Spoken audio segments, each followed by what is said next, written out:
15-16-এর দিকে আমরা সিরিয়াসলি ভাবলাম যে হ্যাঁ আমরা যাই, একটা চ্যালেঞ্জটা আমরা নিব চিন্তা করে। তারপর আমরা বিভিন্ন এটা নিয়ে আমরা সার্ভে, বিভিন্ন গবেষণামূলক কিছু কাজ করে ফাইনালি আমরা 18-এ প্রথম আমাদের মিরপুরের স্টোরটা আমরা উদ্বোধন করলাম।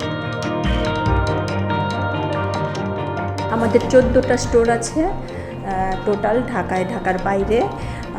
আমরা 1-2 মাসের মধ্যে খুলনার শপ আমাদের উদ্বোধন হবে, আমরা স্টার্ট করতে যাচ্ছি। তাছাড়া এই বছর হয়তো বা আরও 4-5টা স্টোর আমরা ওপেনিং করতে সক্ষম হব।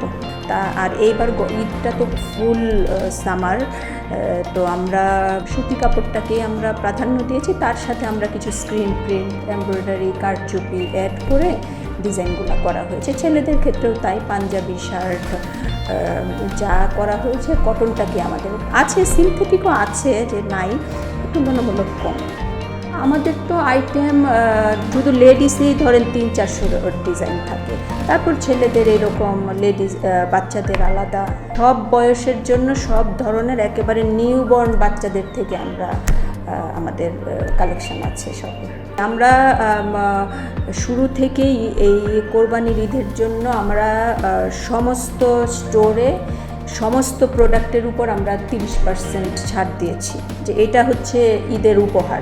কিছু কিছু ক্ষেত্রে আবার 50% আছে, 70%ও আছে। শুরুটাই আমাদের এই চিন্তা থেকেই ছিল যে আমরা একটা ভালো প্রোডাক্ট তুলনামূলক কম প্রাইসে আমরা দিব, এই চিন্তাটা ফার্স্ট রেখেই কিন্তু সারার শুরু করা। ঢেউটা হচ্ছে সারার সাব ব্র্যান্ড, এটা আসলে আলাদা কিছু না। ঢেউটা মেইনলি আমরা ইয়াং জেনারেশনের কথা চিন্তা করি, এটা ওয়েস্টার্ন বেসড ডিজাইনগুলো হয়।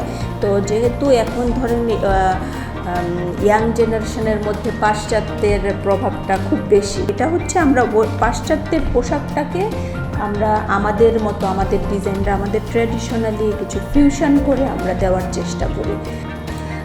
সারার ঢেউ নিয়ে পরিকল্পনা, ফাইনাল পরিকল্পনা তো আমরা দেশের বাইরে যাওয়া, এটা একটা টার্গেট। আর তার আগে আমরা আসলে আরও কিছু কাজ করতে চাই, আমাদের বিভিন্ন জেলায় আরও কিছু আউটলেট বাড়াতে চাই। এই বছর হয়তো বা আরও 4-5টা শপ আমরা বাড়াতে পারবো।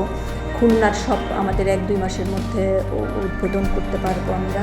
তো দেশের ভিতরে আসলে আরও কিছু ভালো ভালো জায়গায়, বিভিন্ন জেলায় আমরা আরও কিছু আউটলেট দিয়ে সারাটা যদি নেওয়ার পরে তারপরে ধরেন বাংলাদেশের বাইরে একটা আমরা পদক্ষেপ নিতে যাওয়া।